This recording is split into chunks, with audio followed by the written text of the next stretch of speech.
Hi, I'm Certified Financial Planner Jim Tewalt, and last year I made the cover of Retirement Advisor magazine for my idea of just think, don't follow the herd. We're going to be doing a web series on a number of financial topics of general interest, and we hope that you'll tune in on a weekly basis to find out how to do a number of things, such as how to purchase life insurance, how to invest in a way that really can work well for building retirement income, and a number of other topics of interest.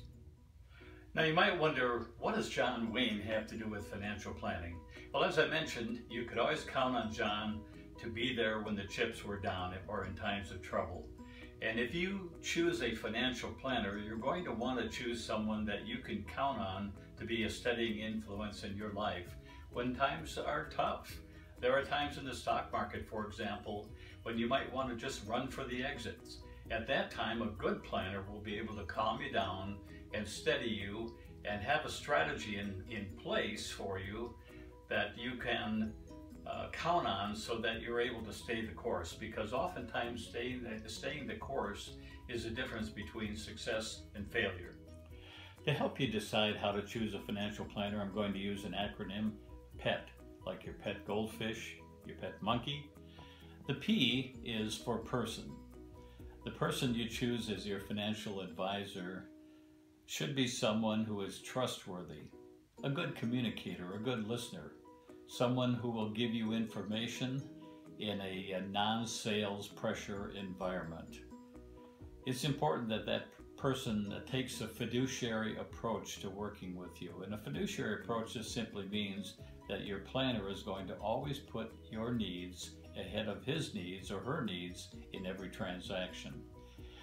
You want information, you don't want a sales pitch. As an example, a few years ago I worked with a client to buy long-term care insurance.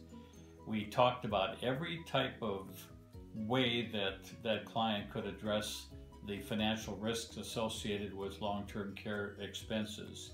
And when we finally got done, the client bought a hybrid life insurance policy to pay for those kinds of expenses. And as they were walking out the door with that policy, I remember the gal turned around and she said to me, "Jim, do you realize that it's taken us 1.5 years to make this decision?" And I replied, "Yes, I am painfully aware of that."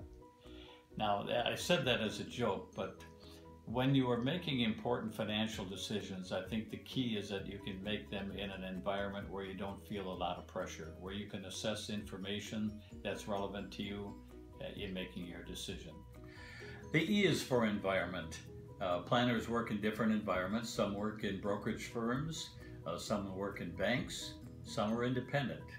I like being independent because I like to select the products and services that I recommend to my client.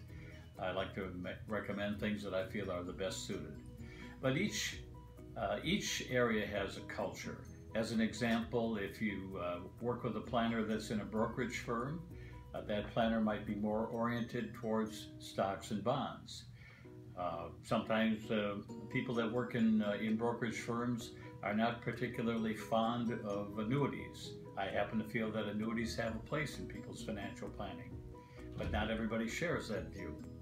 So environment is important. The ability to represent many companies, I believe, is important as well. Again, as an independent financial planner, we can represent almost any insurance company that's doing business in the United States. We can choose stocks, bonds, mutual funds, other types of financial services and products from a vast array of those products and services. The T in PET stands for team. When it comes to making wise financial decisions, there are going to be times when you're going to need good legal advice, good tax advice, perhaps advice as to how to choose health insurance or do Medicare or Medicaid planning. It's important that your financial advisor is able to be a part of the team. Work together with someone that you're comfortable with already, or to bring good legal counsel or good tax counsel to the table if necessary. When it comes to financial decisions and financial advice, it's important that they come from a financial advisor that you can trust and that is competent and experienced. These are decisions that can impact you for a lifetime. So we want you to choose wisely when it comes to selecting a financial advisor. We want you to just think. This is financial planner Jim Tewalt, and until next time, just think.